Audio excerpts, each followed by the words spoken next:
قطعا رازی ترامیسوی توت فرنگی خوشمزه همین سس توت فرنگیه. توت فرنگی که شستین رو خورد کنید، با شکر و چند قطره آب لیموی تازه روی حرارت بذارید. کف اون رو جدا کنید، اون رو داخل ظرف دیگه منتقل کنید تا خنک بشه و بعد هم با هر وسیله دوست داشتید پورش کنید. پنیر خامه‌ای، خامه، شکر، وانیل و شیر رو با همزن دستی یا برقی بزنید تا کاملا صاف و یک دست بشه.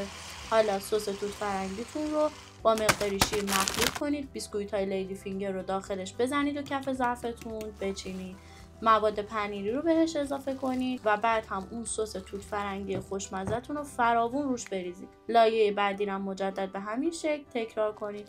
با هر وسیله و موادی که دوست داشتید اون رو دیزاین کنید و نوش جان کنید. این ترامیسوی توت فرنگی بی نهایت خوشمزه و لذیذ. نوش جان.